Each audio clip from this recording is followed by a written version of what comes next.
कृष्ण गोविन्द हरे मुरारे, हे नाथ नारायण वासुदेव। श्रीकृष्ण गोविन्द हरे मुरारे, हे नाथ नारायण वासुदेव। अनंत वैकुंठ मुकुंद कृष्ण, अनंत वैकुंठ मुकुंद कृष्ण गोविंद दामोदर माधवेति। श्रीकृष्ण गोविन्द हरे मुरारे, हे नाथ नारायण वासुदेव, हे नाथ नारायण वासुदेव, हे नाथ नारायण वासुदेव। अब तृतीय स्कन्धमा सुखदेव स्वामीजी बताउनुहुन्छ, राजन एवमेतत् पुरा पृष्टो मैत्रेयो भगवान् किल क्षत्रावनं प्रविष्टेन त्यक्त्वा स्वगृहमृद्धिमत्।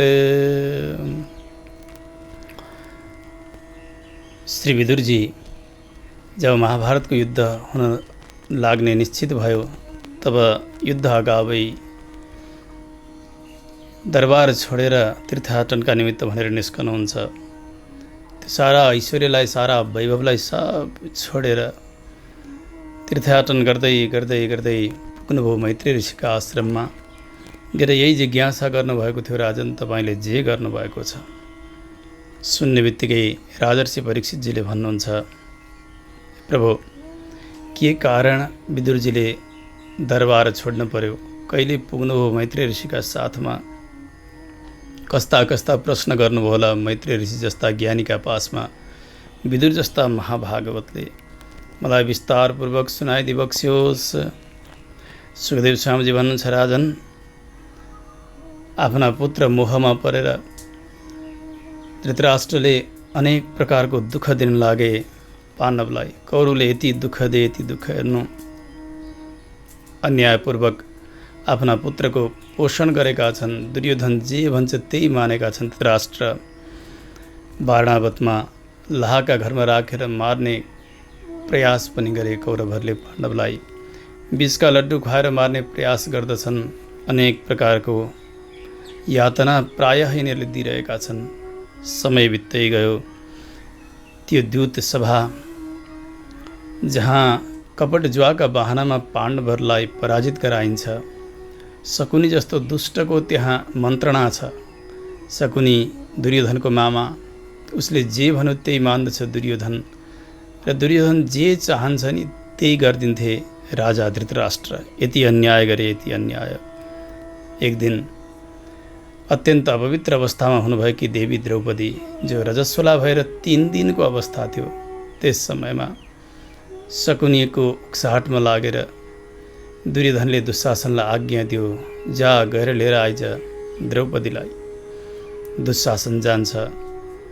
द्रौपदीले पहिले त धेरै निषेध गर्नुभयो, बाबु यस्तो अधर्म गर्नुहुन्न, म अहिले रजस्वला भएकी छु, सभामा जान ठिक हुन्न। परन्तु दुष्टले मानेन। केसमा तानेर घिसड्दै घिसड्दै घिसड्दै त्यो भारी कुर्राज सभाका बिचमा लिएर आयो दुशासनले। द्रौपदीजीले अनेक तरहले सम्झाउन प्रयास गर्नुभयो, तर पनि मानेन। द्रौपदीजीका मनमा एउटा विश्वास छ, यो त एउटा राजसभा हो, यहाँ बडे बडे ज्ञानीहरू बस्नुभएको छ, भीष्म पितामह जस्ता शस्त्र शास्त्रका ज्ञाता बस्नुभएको छ, यहाँ कृपाचार्य आदि गरेका गुरुदेवहरू बस्नुभएको छ, यहाँ साक्षात् महाराज धृतराष्ट्र रहनुभएको छ, मेरा 5 पतिहरू पनि हुनुहुन्छ। अवश्य पनि यस प्रकारको अन्याय हुन्न भन्ने विश्वास थियो द्रौपदीजीलाई। लिएर आयो दुशासनले। आएर सभाका बीचमा द्रौपदीजीको जब साडी खिच्न थाल्यो, द्रौपदी जोड जोडसँग रुन प्रारम्भ गर्नुहुन्छ। द्रौपदीजीले विचार गर्नुभयो, यहाँ शस्त्र शास्त्रका ज्ञाता हुन्छ भीष्म पितामहले त अवश्य पनि मेरो रक्षा गर्नुहुन्छ होला भनेर पितामह भीष्मका मुख मारेर जोड जोडसँग पितामह पितामह पितामह पुकार गरिरहनु भएको छ। परन्तु दुष्टका अन्नका परवश भएका भीष्म पितामह आज द्रौपदीको यो चित्कार सुनेको नसुनै गरेर शिर निहुराएर बसेका छन्। द्रौपदीजीलाई बडा दुःख लाग्यो हो। कस्तो आश्चर्य, जुन पितामहका आज्ञालाई न कौरव न पाण्डव न संसारमा कोही छन् जसले नमानुन्, परन्तु आज यस्ता भीष्म पितामह पनि यो अधर्मलाई सही रहनु भएको छ। कस्तो अनर्थ भयो। द्रौपदीजीले विचार गर्नुभयो, भीष्मले रक्षा गर्नु भएन त के हो, यहाँ बडे बडे ज्ञानीहरू हुनुहुन्छ, द्रोणाचार्य आदि गरेका, कृपाचार्य आदि गरेका गुरुहरू हुनुहुन्छ, उहाँहरूले त यो अधर्मलाई हेर्नुहुन्न। विश्वास थियो गुरुहरूका पङ्क्तितर्फ यसो नजर लगाएर रुँदै रुँदै पुकार गर्नुहुन्छ देवी द्रौपदी। आज दुष्ट दुर्योधनका वृत्तिका अधीनमा रहेका यी गुरुहरू पनि सबैले शिर निहुराएका छन्। द्रौपदीजीको चित्कार सुनेको नसुनै गरे। द्रौपदीजी रुन लाग्नुभयो, हो कस्तो अन्याय भयो। आज साक्षात् गुरुहरूले पनि मेरो रक्षा गरिरहनु भएको छैन। मनमा नै विचार गर्नुभयो, यहाँ त महाराज धृतराष्ट्र बस्नुभएको छ,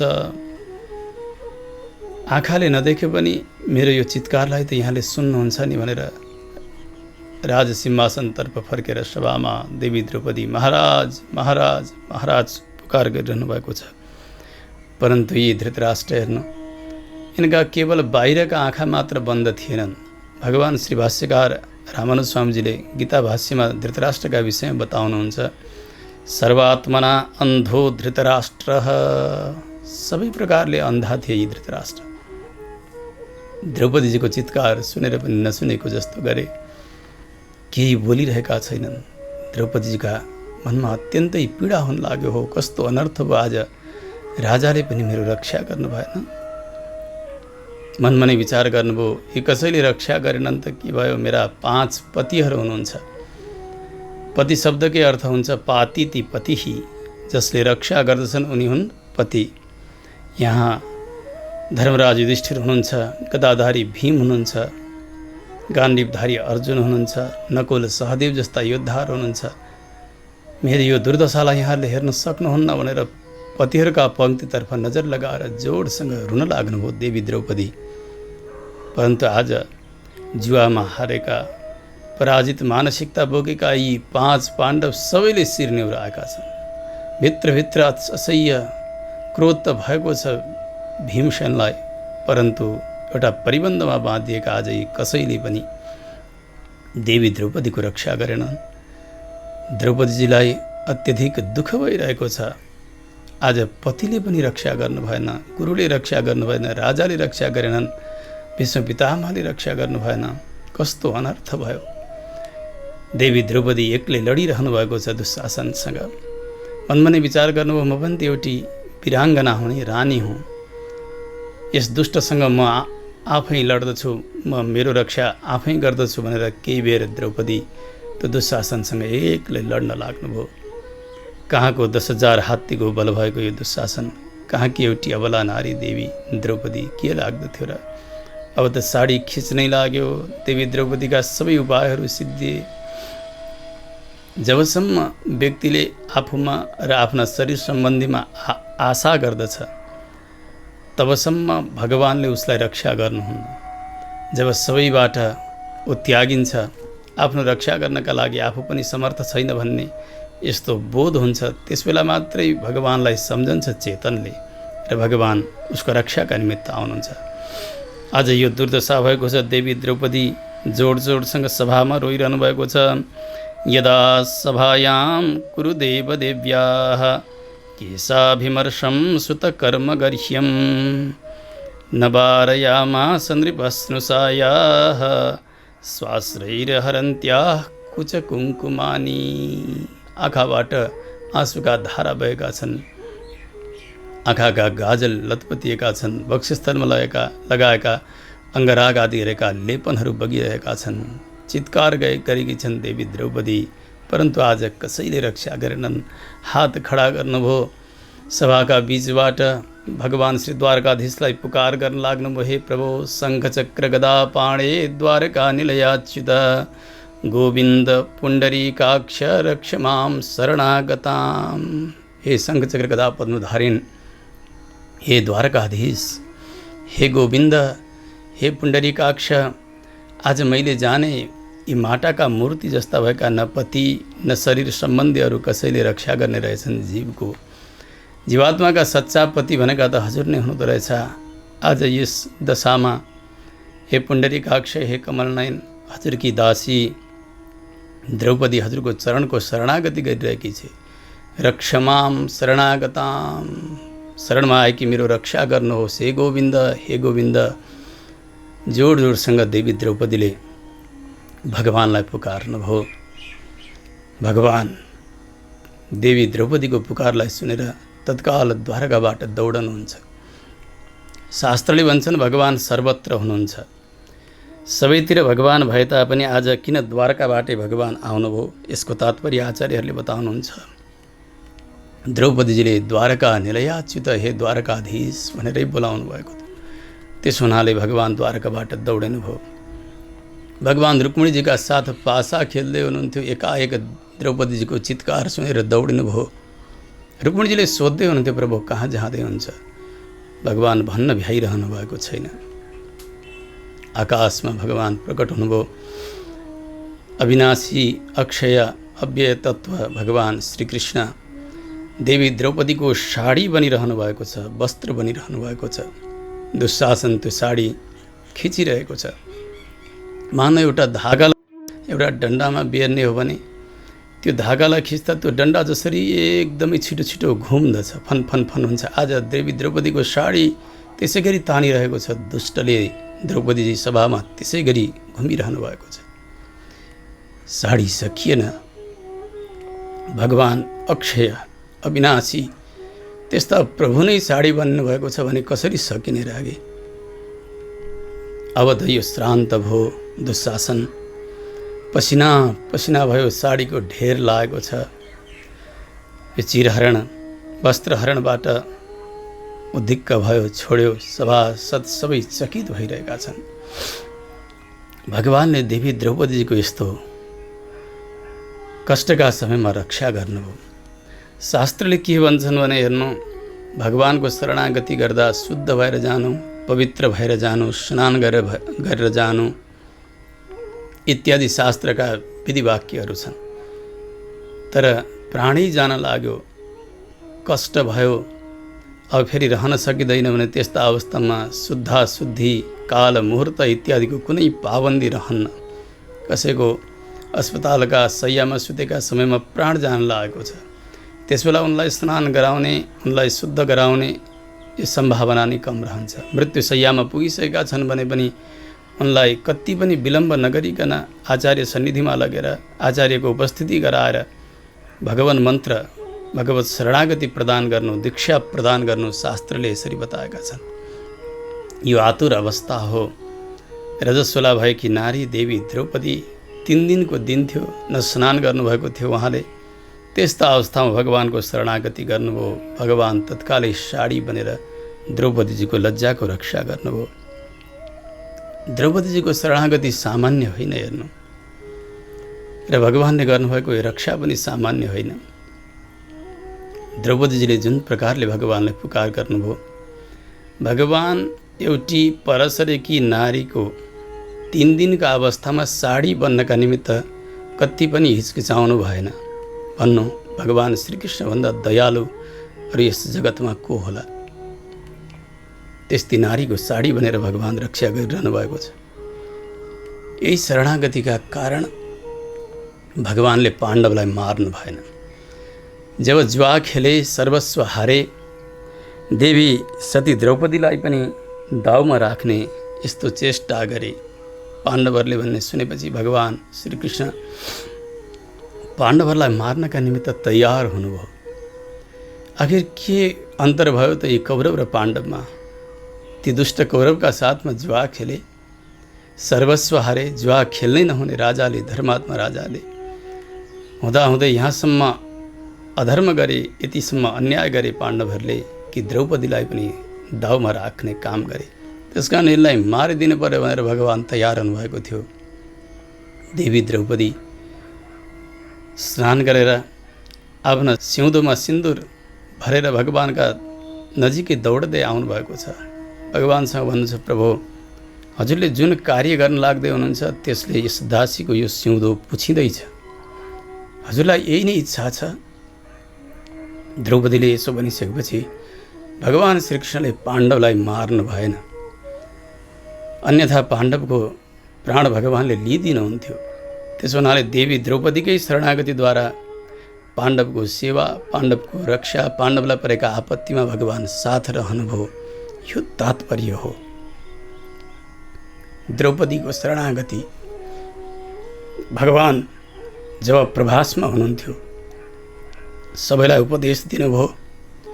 महाभारतमा यस्तो प्रसङ्ग आउँछ, भगवान्ले त्यस बेला भन्नुभयो, मैले आज यस अवतारमा गर्नुपर्ने सबै कार्यहरू सम्पन्न गरेर जाँदैछु, परन्तु मलाई जुन दिन देवी द्रौपदीले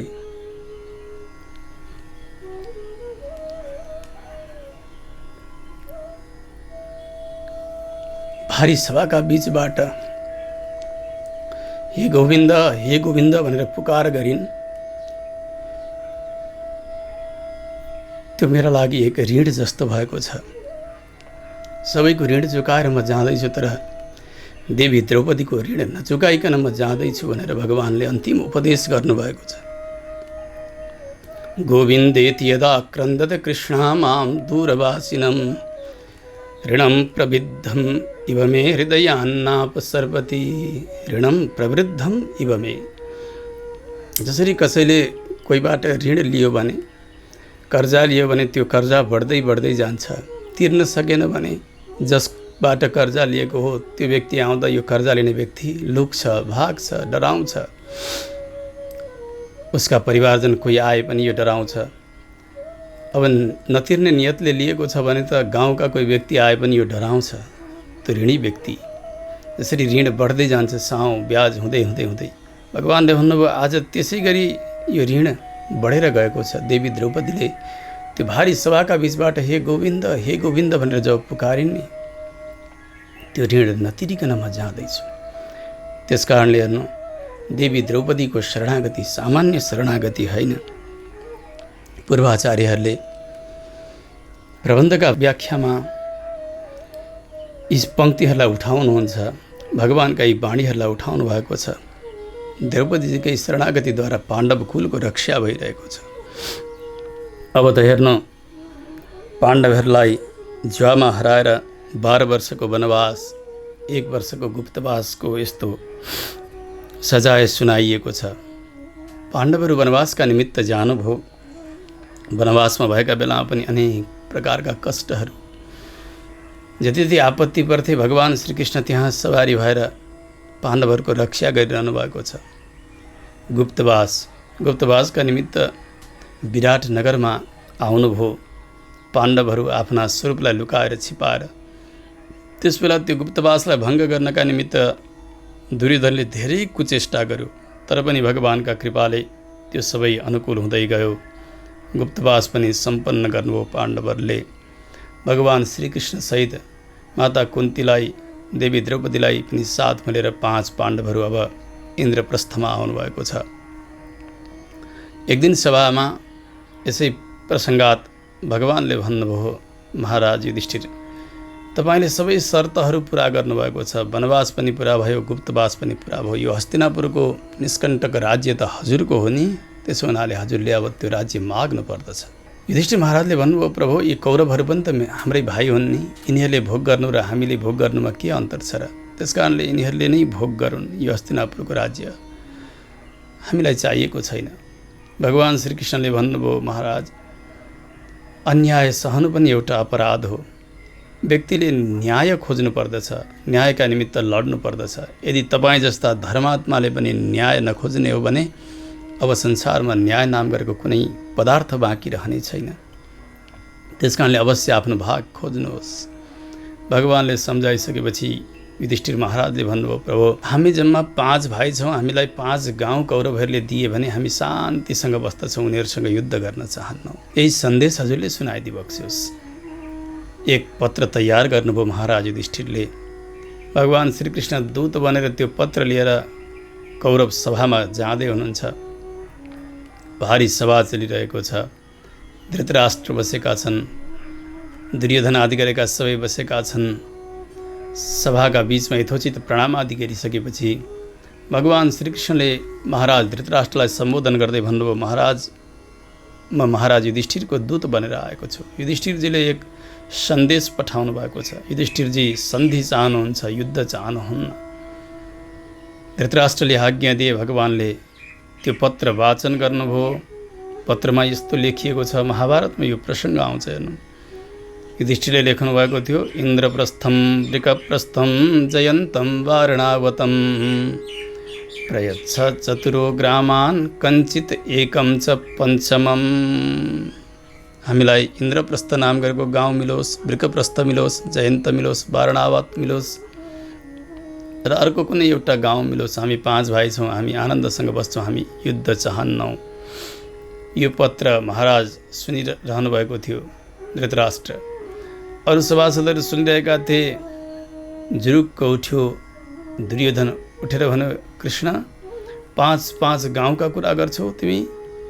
हे केशव, यदि पाण्डवहरू एउटा सियोको टुप्पो बराबर जमिन पनि यदि चाहन्छन् भने मसँग युद्ध गरून्, अन्यथा उनीहरूले पाउँदैनन्। सूच्यग्रम नैव दास्यामि बिना युद्धेन केशव, युद्ध बिना पाण्डवहरूलाई मैले एक सियोको टुप्पो बराबर जमिन पनि दिने छैन, युद्ध गरून् मसँग।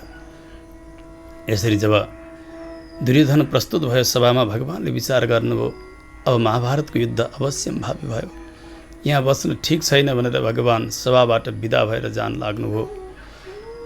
सरासर जानुभयो विदुरजीका यहाँ। विदुरजी कतै हुनुहुन्थ्यो, विदुरानी हुनुहुन्थ्यो कुटियामा। भगवान् सहसा आएको देखेर उहाँको होस हवास उड्यो, आसन दिन पनि बिर्सनु भयो।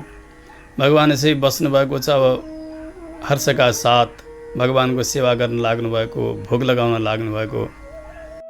कदली फल, त्यो फल यसो छोडाउनुहुन्छ, फल भुइँमा गिर्दछ, त्यो बोक्रा भने भगवान्का मुखमा भोग लगाइदिँदै हुनुहुन्छ। भगवान् आहा आहा आहा गरेर स्वीकार गर्दै हुनुहुन्छ।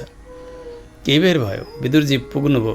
यसो हेर्दा त भगवान्लाई न आसन छ, फल जति भुइँमा छिल्का भगवान्का मुखमा। यो देखेर भन्नुभयो, देवी के गर्दैछौ तिमीले? भगवान्ले भन्नु, विदुरजी बस भयो भयो भयो, मलाई त केवल भाव चाहिन्छ, प्रेम चाहिन्छ। मलाई कुनै अन्न, कुनै मिठाई, कुनै वस्त्र, अरू कुनै प्रकारका पूजाले कुनै असर गर्दैन, कुनै प्रभाव पार्दैन। केवल प्रेमले नै म प्रभावित हुन्छु।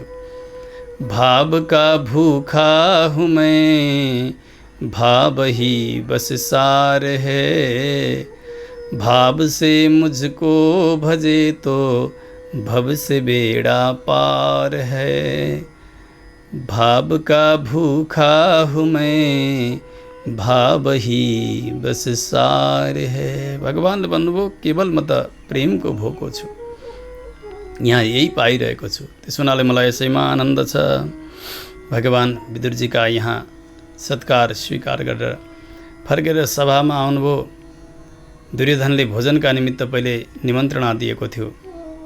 आज विदुरजी कहाँ गएर भोजन गरेर भगवान् आउनुभयो। महाभारतमा यस्तो प्रसङ्ग आउँछ, दुर्योधनले भन्यो, ए केशव, तिमीले खुबै राम्रै काम गर्यौ कि भीष्मम द्रोणम अतिक्रम्य माम चैव मधुसूदन। भीष्मलाई, द्रोणाचार्यलाई पनि त्यागेर, मलाई पनि त्यागेर तपाईँ कहाँ जानुभयो? एउटा शूद्रका यहाँ, त्यहाँ गएर भोजन गर्नुभयो कि किमर्थम पुण्डरीकाक्ष कृतम वृषल भोजनम। त्यो शूद्रको अपवित्र अन्न किन खाएको भनेर भन्न लागेको थियो, परन्तु उसका मुखबाट एउटा शब्द निस्क्यो, पुण्डरीकाक्ष। हे कमलनयन, जसलाई हेऱ्यो त्यसलाई पवित्र बनाइदिनेवाला हे भगवान्, हजुरका दृष्टिले त्यो विदुरको अन्न पनि पवित्र बन्यो। त्यस्तो पवित्र अन्न किन तपाईँले खानुभयो? भगवानको उपहास गर्न लागेको थियो। भयो भगवानको स्तुति। त्यो पवित्र अन्न, किनभने जुनसुकै अन्नलाई पनि भगवानको दृष्टि पर्यो भने त्यो पवित्र बन्दछ। अर्थ भयो, त्यो पवित्र अन्न विदुरको किन तपाईँले खानुभयो? भगवान्ले भन्नुभयो, महाराज, 2 अवस्थामा भोजन गरिन्छ। एउटा त अत्यधिक भोक लागेको छ भने त्यो शुद्ध हो कि अशुद्ध हो कि, पात्रले दिएको हो कि अपात्रले दिएको हो कि, खाने हो कि नखाने हो कि सडेको छ कि गलेको छ कि केही याद नगरिकन व्यक्तिले प्राण रक्षाका निमित्त भोजन गर्दछ। अर्को भोजन गर्ने इच्छा छैन तर पनि अति नै प्रेम भयो भने प्रेमपूर्वक कोही प्रेमीजनले भोजन दिए भने त्यो प्रेमवशात व्यक्तिले अघाएकै बेलामा पनि केही न केही भोजन गरिदिन्छ। यी दुई अवस्थामा मात्रै भोजन हुन्छ। यहाँ दुवै अवस्था छैन तपाईँका साथमा, किनभने पाण्डवान् द्विषसे राजन मम प्राणा हि पाण्डवाः, मलाई भोक त लागेकै छैन, अब प्रेम छ कि भन्ने हो भने तपाईँ पाण्डवसँग द्वेष गर्नुहुन्छ। यी 5 पाण्डव बनेका मेरा 5 प्राण समान हुन्, त्यस कारणले तपाईँको भोजन मैले गरिनँ। भगवानलाई बन्दी बनाउन खोजेको थियो दुर्योधनले, तत्काल विराट स्वरूप देखाइदिनु भयो। दुर्योधन मोहित भयो, भगवान त्यस सभाबाट जानुभयो, गएर युधिष्ठिरलाई भन्नुभयो महाराज अब त अवश्यम भावी भयो महाभारतको युद्ध। भगवान जानुभयो यतातिर विदुरजीलाई धृतराष्ट्रले बोलाउँछन् सभामा। समय समयमा धृतराष्ट्र सोध्ने गर्थे विदुरजीसँग, परन्तु गर्न भने दुर्योधन जे चाहन्छ त्यही नै गर्दथे। विदुरजीले सम्झाउनुभयो र भन्नुभयो महाराज यो राज्य भनेको पाण्डवहरूको हो, यसलाई तपाईँ कुनै शर्त बिना फिर्ता दिनुहोस् उनीहरूलाई। पाण्डवहरूले तपाईँले गरेको अन्याय जो सहन नसक्ने अन्याय हो त्यसलाई पनि सहेका छन्, अब सहँदैनन् तिनीहरूले। थाहा छ साक्षात् जगदीश्वर भगवान श्रीकृष्ण जुन पाण्डवका पक्षमा हुनुहुन्छ, यसबाट जान्नु सारा जगत नै पाण्डवकै पक्षमा छन् भनेर। भीमको क्रोधलाई पनि तपाईँले जान्नुभएकै होला। सहानुजो यत्र वृकोदराहिः स्वसन्दृशा यत्त्वमलं विभेषी, मानो एक विषाक्त सर्प जसरी फाँ फाँ गर्छ रिसले फडा फलाउँछ, आज त्यही स्थिति भीमको पनि भइसकेको छ। त्यसो हुनाले भगवानका पक्षमा लागेका पाण्डवको कसैले केही बिगार्न सक्दैनन्। आज आफ्ना पुत्रको हामा हाँ मिलाएर तपाईँले यति अनर्थ गर्नु हो पाण्डवका प्रति, यति अन्याय गर्नुभएको छ, यो अक्षम्य अपराध तपाईँले गर्नुभएको छ। त्यसो हुनाले यदि तपाईँ आफ्नो कुलको कुशलता चाहनुहुन्छ भने, कुलको मङ्गल चाहनुहुन्छ भने तत्कालै यो कुलाङ्गार दुर्योधनलाई त्यागिदिनुहोस्, निकालिदिनुहोस् र पाण्डवलाई यो राज्य प्रदान गर्नुहोस्। त्यजास्वशैवं कुलकौशलाय, किनभने भगवानको निन्दा गरेर, भगवानका भक्तहरूको निन्दा गरेर यसको सारा ऐश्वर्य श्री तेज सबै समाप्त भएको छ यो दुष्ट दुर्योधनको। जुन औँलामा घाउ लाग्यो, असाध्य घाउ छ भने त्यस्तै औँलो काटेर फ्याँकिदिने भने शरीरको रक्षा हुन्छ। त्यसै गरी एउटा तपाईँका लागि कुलाङ्गार, यसलाई त्याग दिनुहोस् दुर्योधनलाई, यसैमा कल्याण छ। यसरी सिधा सिधा स्पष्ट भाषामा जब विदुरजीले बताउनुभयो, जसलाई महाभारतमा विदुर नीति भनेर बताइन्छ, त्यहाँ धर्मका कुरा छन्, राजनीतिका कुराहरू छन्, सबै सम्झाउनुभयो। सभासद सबै सुनिरहेका छन्, परन्तु दुर्योधनलाई सह्य भएन। जुरुक्क उठेर भने ए यो दासीको पुत्रलाई, यो शूद्रलाई कसले यस सभामा बोलायो? जसको अन्न खाएको छ उसकै जरा खन्ने यो, यसलाई यहाँबाट निकालिहाल, यसलाई के अधिकार छ यसमा बोल्ने? आज म स्वामीको तिरस्कार गर्ने, मेरै निन्दा गर्ने? निर्वास्यताम आसु पुराच्छ्वसाना, तत्काल निकालिदेऊ यसलाई। विदुरजी केही बोल्नु भएन यसको दुष्ट्याइलाई देखेर। मनमा नै सोच्नुभयो संस्कारेणापि लसुनम कः सुगन्धिम करिष्यति, दुष्टलाई जति सम्झाए पनि त्यसको मन परिवर्तन गर्न सकिन्न। जस्तो कि लसुन हुन्छ नि, लसुनलाई धोइ पखाल गरेर सुगन्ध छिटिदिए पनि त्यो लसुनको जो गन्ध छ नि त्यो गन्ध हट्न सक्दैन। त्यसै गरी दुष्टको दुष्ट्याइ जाँदैन। यसका अघिल्तिर किन बस्ने, यसले किन मलाई निकाल्ला, यसको तिरस्कार मैले किन खप्ने भनेर तत्कालै जानुभयो। गएर धनुर्बाण लिएर आउनुभयो। लिएर आएर दरबारका मूल द्वारमा राखेर एक मुनिवेश बनाएर दरबारबाट बाहिर निस्कनुभयो। स्वयं धनुर्द्वारि निधाय मायाम गतव्यथो या दुरुमानयानः, उहाँलाई कुनै प्रकारको परवाह छैन। तीर्थयात्रामा जानुभयो, जहाँ जहाँ भगवानका दिव्य देशहरू थिए सबैतिर जानुभयो। उहाँलाई कुनै प्रकारको न वस्त्रको, न अन्नको, न भोजनको, न सम्मानको कुनै ख्याल छैन। जहाँ पुग्नुहुन्छ त्यही भूमिमा शयन गरिदिनुहुन्छ, जे मिल्दछ त्यही लिइदिनुहुन्छ। भगवानको प्रसन्नताका निमित्त अनेक व्रतहरू गर्नुभयो, आफ्ना प्रसन्नताका लागि अथवा आफूलाई फल मिलोस् भनेर होइन। अलक्षितः स्वैरवधूतवेषो व्रतानि चेरे हरितोषणानि। कसैले पनि विदुरजी हुनुहुन्छ भनेर चिन्नै सकेका छैनन्, त्यस्तो अवधूत वेश बनाएर जानुभएको छ। भगवान मुखोल्लासका निमित्त सारा व्रतहरू गर्नुभएको छ। दक्षिण भारतका उत्तरका सारा तीर्थहरू भ्रमण गर्दै गर्दै जब प्रवास क्षेत्रमा आइपुग्नुभयो विदुरजी, त्यहाँ आइसकेपछि उहाँले सुन्नुभयो कौरव र पाण्डवका बिचमा महाभारत युद्ध भयो, सारा कौरव मरे, पाण्डवहरूले राज्य प्राप्त गरे भन्ने सुन्नुभयो।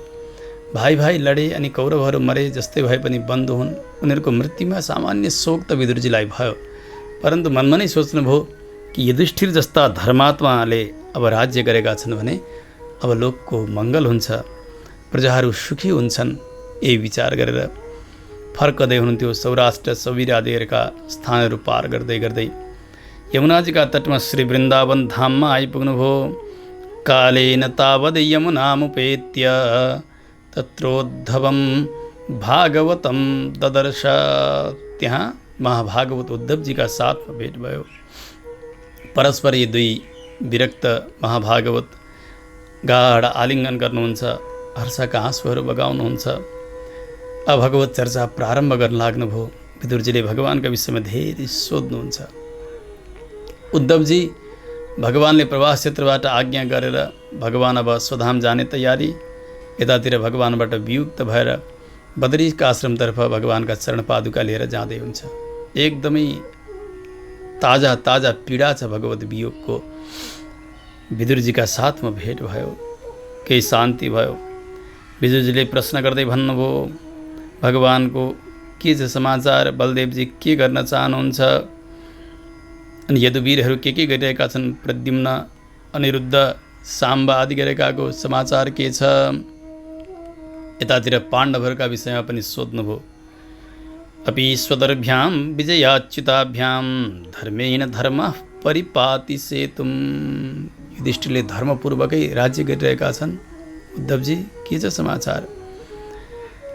ओहो, भगवत आज्ञाले सुखपूर्वकै उनले त प्रजाहरूको पालन गरेका हुनन्। यता भीमको समाचार के छ। जो शत्रु छन्, दुष्टहरू छन्, तिनीहरूलाई देख्ने बित्तिकै सर्वको फडा फुला जस्तो गरिकन क्रोधले कसरी रहेका छन्। अर्जुनको समाचार के छ। नकुल, सहदेव, कुन्ती, द्रौपदी कसरी रहेका छन् सोध्दै जानुभयो।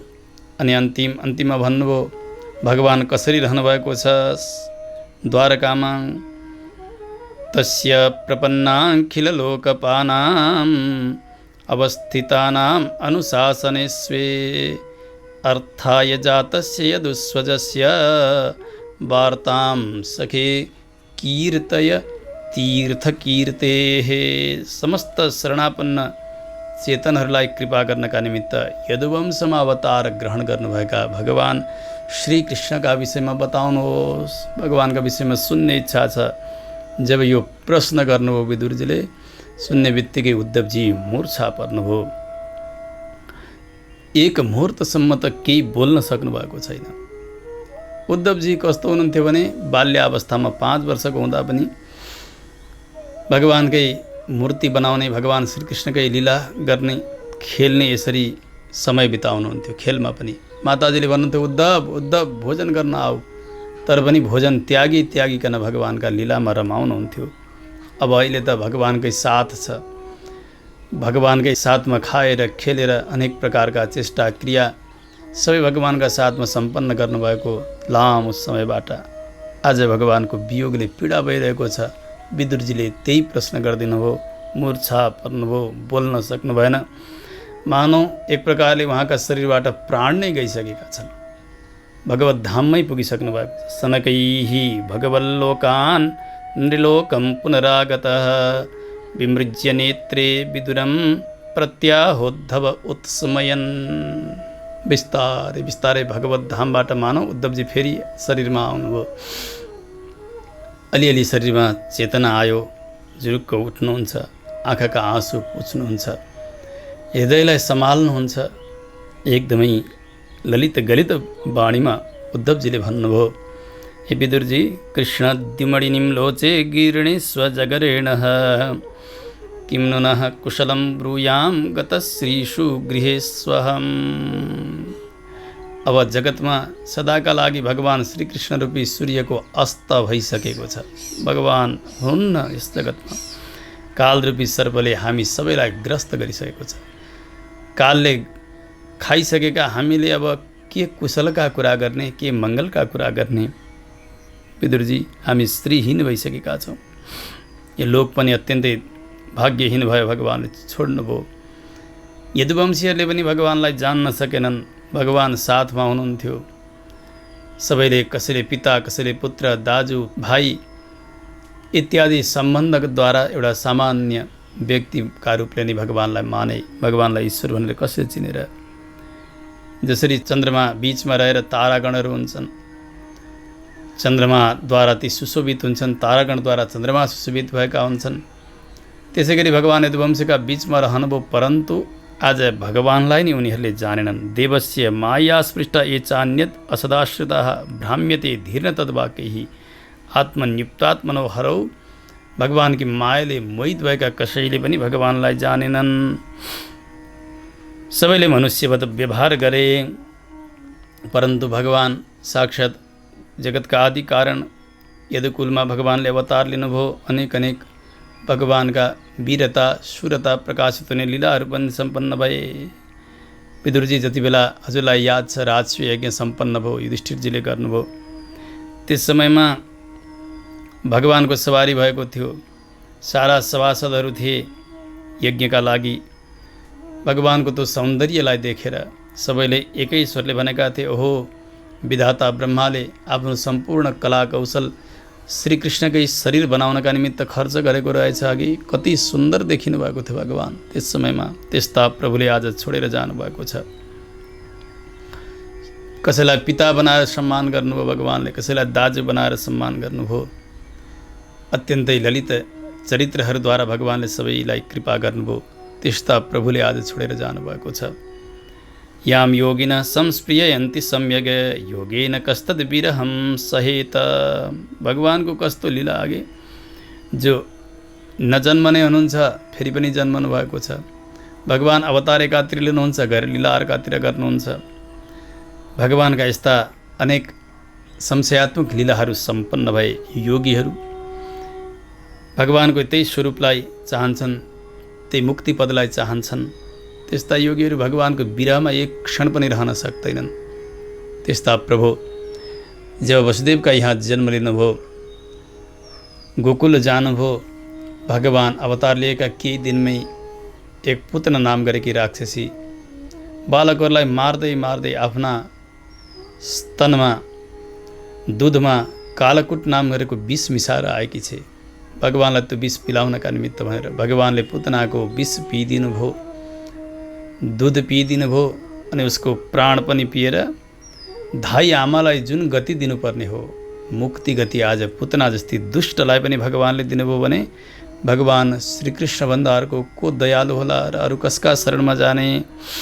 अहो वकीयं स्तनकालकूटं जिघांसया पाय यदप्यसाध्वी लेभे गतिं धात्र्युचितां ततोऽन्यं कम्बा दयालुं शरणं ब्रजेम।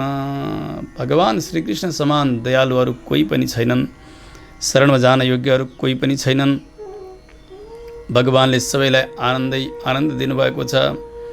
भगवानका बाल लीलाहरूबाट प्रारम्भ गरेर भगवान मथुरा आइबक्सेको, मथुरामा कंसलाई संहार गर्ने, पितामातालाई मुक्त गराउने, शान्तिपनि गुरुका यहाँ गएर अध्ययन गर्ने, मरेका गुरुपुत्रलाई गुरुदक्षिणाका रूपले पुनः जीवित गराएर दिने, त्यस पछाडि भगवानका अरू शूरता वीरता प्रकाशित हुने अरू लीलाहरू, द्वारकाको दिव्य वर्णन र द्वारकामा गएर भगवानले गरेका सबै कृत्यहरूलाई, भगवानका विवाह आदि प्रसङ्गलाई सबैलाई संक्षेपमा उद्धवजीले वर्णन गर्दै जानुभयो। विदुरजी सुनि नै रहनु भएको छ। अब त समय बित्दै गयो। भगवानले लीलालाई सम्वरण गर्ने इच्छा गर्नुभयो। कतिलाई आफूले कतिलाई अरूद्वारा पनि भगवानले सम्भार गर्दै जानुभयो। पृथ्वीका भार त उत्रिए, परन्तु आज यदुवंशीहरू नै पृथ्वीका भार जस्ता भएका छन्। यिनीहरू उद्दण्ड भएका छन्। यिनीहरूलाई पनि सकेर पृथ्वीलाई शान्त गराएर म स्वधाम जान्छु भन्ने भगवानले सङ्कल्प गर्नुभयो। ऋषिहरूको श्राप पर्यो यदुकुललाई। साम्ब गर्भवती जस्तो बनाएर उनलाई ऋषिहरूका सभामा लिएर गएर ऋषिको अपमान जब गरे यदुकुमारहरूले श्राप दिनुभएको जो तिमीहरूका कुललाई नाश गर्ने यस्तो मुसल पैदा गर्नेछ यसले भनेर अब त्यही मुसल नै कारण बनेको छ कुलको संहारका निमित्त। यतातिर भगवान अन्तिममा प्रवास जान लाग्नुभयो। त्यो श्राप परेको जानिसके त सबै जाँदैछन्। उद्धवजीले भन्नुभयो मलाई त बदरीका आश्रम जा भनेर आज्ञा गर्नुभएको त भगवानले। अहम चोक्तो भगवता प्रपन्नार्तिहरेण बदरीं त्वं प्रयाहीति स्वकुलम सञ्जिहिर्षुणा। आफ्नो कुलको सम्हार गर्ने इच्छा भगवानले गरेर मलाई बदरीका आश्रम जान आज्ञा गर्नुभएको थियो, परन्तु मैले भगवानलाई छोड्न सकिनँ। भगवानका पछाडि म पनि प्रवास क्षेत्रमा गएँ। भगवान अत्यन्त सुन्दर विग्रहका रूपले प्रकटित हुनुहुन्थ्यो त्यस समयमा। वाम उरौ अधिश्रित्य दक्षिणाङ्ग्री सरोरुहम, एक देब्रे चरणमा अर्को दाहिने चरण चढाएर भगवान एक वृक्षका आडमा बसिबसेको। त्यस समयमा मैत्रेय ऋषि पनि भगवानका दर्शनका निमित्त त्यहाँ पुग्नुभयो। भगवत कृपाले भगवानले अत्यन्तै उत्तम रहस्यको उपदेश गर्नुभयो हामीहरूलाई, मलाई र मैत्रेयलाई। भगवानले भन्नुभयो हे उद्धव, तिमी पूर्व समयमा पूर्वकालमा बसु थियौ, यज्ञहरूद्वारा मेरो आराधना गरेका थियौ र आज मेरो दर्शन मेरो सान्निध्य तिमीले प्राप्त गर्यौ। यही नै तिम्रो अन्तिम जन्म हो। अब तिम्रो मोक्ष हुन्छ। मैले पहिले ब्रह्माजीलाई जुन ज्ञान दिएको थियो त्यही ज्ञान तपाईँलाई दिँदैछु। यसको तात्पर्य के हो भने जगतका सृष्टिका प्रारम्भमा भगवानले जो चतुश्लोकी भागवत ब्रह्मालाई प्रदान गर्नुभएको थियो त्यही ज्ञान त्यही भागवत रहस्य नै आज उद्धवजीलाई प्रदान गर्नुभएको जान्नुपर्दछ।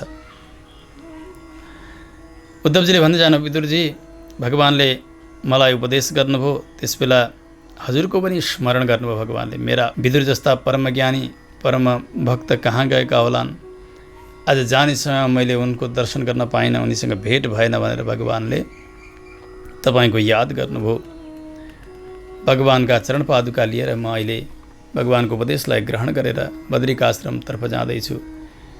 त्यसबेला भगवानले मैत्रेय ऋषिलाई भन्नुभएको थियो, हे मैत्रेय, कुनै दिन विदुर तपाईँका यहाँ आइपुगे भने मैले दिएको जो यो उपदेश हो नि भागवत, यो उपदेश तपाईँले विदुरजीलाई गर्नु है भनेर आज्ञा गर्नुभएको छ। त्यसो हुनाले तपाईँ जानुहोस् मैत्रेय ऋषिका आश्रममा, त्यो उपदेश तपाईँले प्राप्त गर्नुहुनेछ। रातभर वार्ता भयो। हेर्नु, भक्तहरू भागवतहरू भेट हुनुभयो भने घरको शरीर सम्बन्धीको लोकको चर्चा हुँदैन। उसबेला केवल भगवत गुणानुवाद गरेर नै समय बित्दछ। आज सत्सङ्गका साथमा समय बित्यो। बिहानी भयो, उठेर स्नान गर्नुभयो। उद्धवजी विदुरजीसँग विदा भएर बद्रिका आश्रमतर्फ जान लाग्नु भएको छ।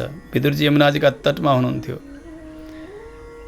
एक्लै यसो चिन्तन गर्न लाग्नुभयो, हो भगवान श्रीकृष्णले अब स्वधाम जाने समयमा मलाई सम्झनुभयो, परन्तु म त्यस समयमा हुन सकिनँ। म कति अभागा हगी। भगवानले सम्झनुभयो परन्तु म त्यहाँ जान सकिनँ भन्दै खुब जोडसँग रुन लाग्नुभयो। भगवानको कृपालाई सम्झेर विदुरजीले आत्मानं च कुरु श्रेष्ठ कृष्णेन मनसेक्षितं ध्यायन् गते भागवते रुरोध प्रेम विख्वलः। भगवानका प्रेममा विख्वलित भएर अत्यन्तै जोडसँग रुन लाग्नुभयो। समय बित्दै गयो। अब विदुरजी पनि मैत्रेय ऋषिका आश्रमतर्फ जान लाग्नुभयो। हरिद्वारमा जहाँ मैत्रेय ऋषि रहनुहुन्थ्यो आश्रमका अघिल्तिर जानुभयो। द्वारमा पुग्नुभयो। सुखदेव स्वामीजी बताउनुहुन्छ, द्वारी दुनद्या ऋषभः कुरूणां मैत्रेयमासीनमगाधबोधं क्षत्तोपसृत्याच्युतभावशुद्धः पप्रच्छ सौशील्यगुणाभितृप्तः। गंगाजीका तटमा गंगाद्वार हरिद्वारमा मैत्रेय ऋषिका आश्रममा पुग्नुभयो। मैत्रेयजी अत्यन्तै ज्ञानी हुनुहुन्छ। रहनुभएको छ तपस्याका साथ। जानुभयो विदुरजी, अच्युत भाव शुद्ध, यद्यपि शरीर त शूद्र शरीर थियो, परन्तु भगवानमा यति प्रगाढ प्रेम थियो, त्यही प्रेमले नै उहाँ अति नै शुद्ध हुनुहुन्थ्यो, पवित्र हुनुहुन्थ्यो, सौशील्य आदि गरेका गुणले युक्त हुनुहुन्थ्यो, शिष्यमा हुने सबै लक्षण थिए। गएर मैत्री ऋषिका चरणमा वन्दना गर्नुभयो विदुरजीले। चरणमा वन्दन गरेर आफू तल बस्नुभयो, मैत्री ऋषि आसनमा माथि हुनुहुन्छ। उपदेशको क्रम भनेको यस्तै हुन्छ हेर्नु। आचार्यले उपदेश गर्दा उपदेश गर्ने व्यक्ति माथि बस्ने र उपदेश श्रवण गर्ने व्यक्तिले तल रहनुपर्छ। यसको तात्पर्य यसरी सम्झनुपर्छ हेर्नु।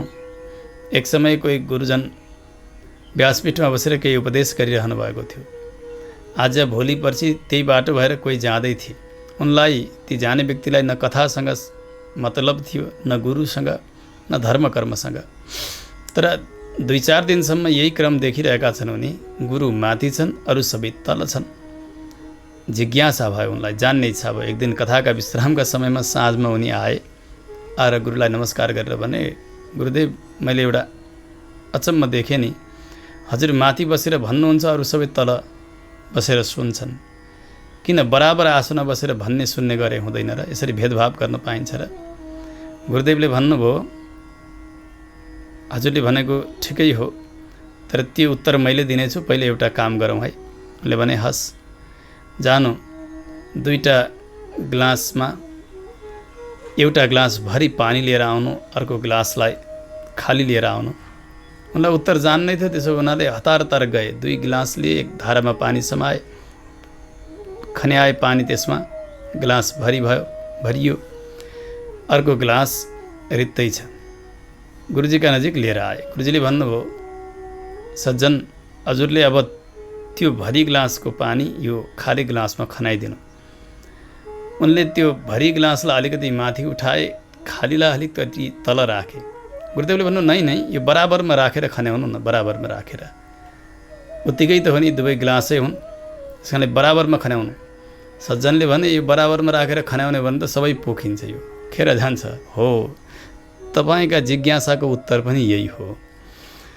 जो भरि छ, जसमा ज्ञान छ, उसले माथि रहनुपर्छ। अनि जसरी खाली ग्लास तल, भरि ग्लास माथि गरेर खन्याउँदा पोखिएन, उसै गरी उपदेश गर्दा पनि उच्चासनमा गुरुदेव रहने र निचासनमा शिष्यले रहने भने यो उपदेशको सही प्रक्रिया रहन्छ। त्यो उपदेश खेर जाँदैन, त्यसमा आदर भाव रहन्छ। समानै हो नि भन्ने बित्तिकै त्यसलाई प्रमाद गरिन्छ, सावधानी भएर सुनिन्न, अलि हेपिन्छ। त्यस कारण त्यो उपदेशले काम गर्दैन। जसरी त्यो पानी पोखेर गयो, उसै गरी उपदेश पनि खेर जान्छ। त्यस कारणले हेर्नु, उपदेश गर्ने आचार्यहरू, गुरुदेवहरू आसनमा रहनुहुन्छ, अलि उच्च आसनमा। हामी सुन्नेले अलि तल बसेर श्रवण गर्नुपर्छ। यो शास्त्रीय मर्यादा हो। विदुरजी शिष्य भनेर आज बस्नुभएको छ। मैत्री ऋषि आचार्यका रूपले उपदेश गरिरहनु भएको छ। विदुरजीले जिज्ञासा गर्दै भन्नुभयो, हे प्रभु, सुखाय कर्माणि करोति लोको न तैहि सुखं वान्यदुपारमम्बा विन्देत भूयस्तत एव दुःखं यदत्र युक्तं भगवान् वदेन्नः। व्यक्ति सधैँ सुखका निमित्त कर्म गर्दछ। सबैले यही चाहिरहेका हुन्छन्, अहम सुखी श्याम, अहम सुखी श्याम, म सुखी बनाऊ, सुखी बनाऊ। मनुष्यले बुद्धिपूर्वक सुख चाहन्छ। अरू जानवरहरूले, अरू प्राणीहरूले सुख चाहेका हुन्छन्, तर उनीहरूको उति ज्ञान हुँदैन। तर पनि उनीहरू सुखै खोजिरहेका हुन्छन्। सुख खोज्छन् प्राणीले, खास गरी मनुष्यले सुखका निमित्त प्रयास गर्दछ, तर परिणाम दुःख हुन्छ नि। किन? सुख खोजिसकेपछि उसले सुखै पाउनु पर्ने होइन र जीवनमा। न तै सुखम वान्यदुपारमम्बा, उल्टो दुःख किन उसले पाउने? दुःख हट्नुपर्ने, सुख पाउनुपर्ने होइन र? फेरि किन दुःख उसले पाइरहेको छ? मलाई त यो आश्चर्य लागेको छ। यो बताइदिनुहोस्। धेरै जिज्ञासाहरू गर्नुभएको छ। सबै जिज्ञासाको प्रतिनिधि जिज्ञासा भनेको यही नै हो कि मनुष्यले सुखका निमित्त प्रयास गर्छ, तर जीवनमा दुःख किन पाउँछ? अरू पनि सोध्दै भन्नुभयो, हजुर जस्ता ज्ञानीहरू संसारमा आसक्त भएका चेतनहरूको अनुग्रह गर्नकै निमित्त आगमन हुन्छ। हजुरहरूको विहार विचार विचरण चल्दछ। त्यस कारणले हजुरले कृपा गरेर बताइदिनुहोस्, तत्साधुवर्यादि स वर्त्म सम्नः, के गरी कल्याण हुन्छ त्यो कल्याणको मार्ग पनि हजुरले बताइदिबक्स्योस्। किनभने भगवानको अनन्य भावद्वारा हजुरले सेवा गर्नुभएको छ। भगवान भक्तिद्वारा नै प्रसन्न रहनुहुन्छ। हृदय स्थितो यच्छति भक्तिपूते ज्ञानम सतत्वाधिगमम पुराणम। त्यस्ता ज्ञानीहरूका हृदयमा भक्तिले बाँधिएर भगवान विशेष रूपले रहनुहुन्छ। त्यस हुनाले हजुर जस्ता ज्ञानीले नै उपदेश गर्ने हो। भगवान कस्ता कस्ता कर्महरू गर्नुहुन्छ, तिनै लोकका मालिक भगवान, जगतका एकमात्र कारण, त्यस्ता प्रभुका कार्य चेष्टा कस्ता कस्ता हुन् ती सबै मलाई बताइदिबक्स्योस्। मैले सामान्य धर्मको उपदेश त व्यासजीका मुखबाट धेरै नै श्रवण गरेको छु। परावरेषां भगवन् व्रतानि श्रुतानि मे व्यासमुखात् अभीक्ष्णम्। एक पटक होइन, धेरै पटक सुने मैले सामान्य धर्मका विषयमा, परन्तु मलाई त्यसले शान्ति भइरहेको छैन। मलाई त भगवत कथामृत चाहिएको छ। त्यसैद्वारा नै म तृप्त हुन चाहन्छु। कृपा गरेर बताइदिनुहोस्। भगवानको कथा रस पान गरेर व्यक्तिलाई तृप्ति कहाँ होला र? जति सुन्यो त्यति नै सुनौ लागिरहन्छ। त्यसैले त नारद आदि गरेका बडे बडे ज्ञानीहरूले पनि त्यसलाई बार बार गान गरिरहनु भएको छ। प्रभु कस्तृप्नुयात् तीर्थपदोभिधानात् सत्रेषु वा सूर्यभिरिड्यमानात्। ठुला ठुला सत्सङ्गमा ठुला ठुला यज्ञहरूको आयोजन, त्यहाँ ज्ञानीहरूले भगवत चरित्रको गान गर्नुहुन्छ। जुन भगवत कथा रसलाई कानबाट कर्ण यो पुटबाट पान गर्ने हो भने व्यक्तिले यो संसार बढाइदिने जो गेहमा शरीरमा हुने अनि घरमा, गेह भनेको घरमा हुने जो आसक्ति हो, शरीरमा हुने आसक्ति हो, त्यो आसक्ति नाश भएर जान्छ। त्यस्तो कथा हजुरले विस्तारसँग सुनाइदिबक्स्योस्। ती संसारीहरू जो हरिकथाबाट विमुख छन्, भगवत चिन्तनबाट विमुख छन्, वस्तुतः तिनीहरू नै अत्यन्तै शोचनीय छन्। तिनीहरू नै अति दुखी हुन्, अभागा हुन्। व्यर्थमा तिनीहरूले आयु बिताइरहेका छन्, संसारको गन्थन गरेर, नचाहिने चर्चा गरेर। त्यसो हुनाले प्रभु जसरी भ्रमराले पुष्पबाट धेरै धेरै पुष्पबाट रसहरू सङ्ग्रह गरेर ल्याउँछ, यसै गरी हजुरले पनि भगवत चरित्रलाई सारमा खिचेर मलाई श्रवण गराइदिनुहोस्। भगवानका गुणानुवादहरू यसरी विदुरजीले जिज्ञासा गर्नुभयो मैत्रेय ऋषिका सन्निधिमा। मैत्रेय ऋषिले विदुरजीको अभिनन्दन गर्दै भन्नुभयो, विदुरजी अत्यन्तै सुन्दर प्रश्न तपाईँले गर्नुभयो। किनभने तपाईँ साधु हुनुहुन्छ नि, लोकको मङ्गल के गरी हुन्छ त्यो तपाईँले जान्नुभएको छ। तपाईँ जस्ता महापुरुषले नि भगवानका कीर्तिलाई अत्यन्तै विस्तृत बनाएर लिएर जाने हो। यसमा कोही आश्चर्य छैन। तपाईँ व्यासजीका वीर्य सम्बन्धबाट जन्मनु भएको छ। त्यस कारणले अनन्य भावद्वारा भगवानमा प्रगाढ प्रेम तपाईँको बढेर गएको छ। मलाई जसरी जसरी आचार्य कृपा बनेको छ, भगवानले कृपा गर्नुभएको छ, त्यस्ता भगवानका लीला म वर्णन गर्दछु। अथ ते भगवद् लीला योगमायोपबृंहिताः विश्वस्थित्युद्भवान्तार्था वर्णयामि अनुपूर्वशः। भगवान मायालाई ग्रहण गरेर जगतको सृष्टि स्थिति संहार गर्नुहुन्छ। त्यस लीलालाई म विस्तारसँग आफ्ना बुद्धिले भ्याएसम्म सुनाउँछु। यहाँ पुनः सृष्टिको प्रकरणलाई बताउनुभयो, जुन कुरा हामीले द्वितीय स्कन्धमा अघि विस्तारसँग श्रवण गरिसकेका छौँ। पहिले त समष्टि सृष्टिकै वर्णन, महाप्रलयको समय कालद्वारा प्रकृतिमा क्षोभ पैदा, महत्त्व अहङ्कार, 3 प्रकारका अहङ्कारद्वारा 23 तत्त्वहरूको सृष्टि इत्यादिको त्यो सबै यहाँ बताउनुभयो। ती तत्त्वहरू सबै अलग अलग थिए, उनीहरू आफू सङ्गठित हुन सकेका थिएनन्। ती तत्त्वहरूले भगवानको दिव्य स्तुति गर्दछन्। नमामते देवपदारविन्दं प्रपन्नतापोपशमातपत्रं यन्मूलकेतायतयोञ्जसोरु संसार दुःखं वैरुत क्षिपन्ति। हजुरका चरणारविन्दमा हामी बार बार वन्दना गर्दछौँ। कस्ता छन् हजुरका चरणारविन्द भने? जो शरणमा परेका छन् तिनका त्रिविध तापहरू, जस्तो गर्मीका समयमा अत्यन्तै प्रचण्ड ताप छ भने छाता ओढाउने भने त्यो तापबाट व्यक्तिको रक्षा हुन्छ, तापबाट शान्ति मिल्दछ। यसै गरी संसारमा 3 प्रकारका आध्यात्मिक, आदि भौतिक, आदि दैविक 3 प्रकारका तापले सन्तप्त व्यक्तिका लागि छाता जस्ता शयल दिने, छाया दिने यस्ता हजुरका चरणारविन्दको हामी आश्रय लिन्छौँ। हजुरका चरणमा आश्रय लिने जो ज्ञानीहरू हुनुहुन्छ, यतिहरू हुनुहुन्छ, सन्यासीहरू हुनुहुन्छ, उहाँहरू सबैले संसारका दुःखलाई बाहिर फ्याँकिदिनु भएको छ। उहाँहरूका हृदयमा कुनै प्रकारको संसार सम्बन्ध र संसार सम्बन्ध जन्य कष्टहरू छँदै छैनन्। त्यस कारणले हामी हजुरका शरणमा छौँ। प्रभु व्रजेम सर्वे शरणम यदीश स्मृतम प्रयच्छत्यभयम स्वपुंसाम। जो शरणमा आयो त्यसलाई अभय दान गर्ने हजुरको यस्तो लक्षण छ, कार्य छ। त्यसो हुनाले त्यो अभयका निमित्त हामी हजुरका शरणमा छौँ। यो ब्रह्माण्ड रचनाका निमित्त हजुरले हामीलाई सृष्टि गर्नुभयो, परन्तु हामी ब्रह्माण्ड रचनामा समर्थ भएनौँ प्रभु। अब यसलाई हजुरले नै कार्यकारी बनाइदिनु पर्दछ। के गरौँ हामीले? प्रार्थना गरे जब सबै ती तत्त्वहरूले देवस्वरूपमा भगवानले ती 23 तत्त्वहरूलाई आफ्ना शक्तिद्वारा सबैलाई भिन्नम संयोजयामास, सबैलाई एकत्रित गर्नुभयो भगवानले। जसरी तत्सृष्टवा तदेवानुप्राविशद, तत्त्वका साथमा भगवान भित्र प्रवेश गर्नुहुन्छ भनेर वेदले बताउनुहुन्छ। यसै गरी भगवान आफ्ना शक्तिद्वारा त्यसलाई जीवित गरिदिनु भयो। त्यो जलमा लडिरहेको छ त्यो ब्रह्माण्ड भेदन गरेर विराट स्वरूप प्रकट हुन्छ। विराट स्वरूपका तत्त अङ्गमा तत्त लोकको वर्णन जसरी हामीले पहिले सुनेका छौँ, त्यो पनि यहाँ विस्तृत रूपमा वर्णन गर्नुभयो। विराट स्वरूपका मुखबाट वेद र ब्राह्मणको सृष्टि, हातबाट क्षत्रियहरूको सृष्टि, जङ्गाबाट वैश्यको अनि भगवानका चरणबाट शूद्रको सृष्टि, यसरी वर्णका सृष्टिको क्रमलाई पनि यहाँ बताउनुभयो। गोविन्द हरे मुरारे, हे नाथ नारायण वासुदेव, अनन्त वैकुण्ठ मुकुन्द कृष्ण, अनन्त वैकुण्ठ मुकुन्द कृष्ण, गोविन्द दामोदर माधवेति, श्रीकृष्ण गोविन्द हरे मुरारे, हे नाथ नारायण वासुदेव, हे नाथ नारायण वासुदेव, हे नाथ नारायण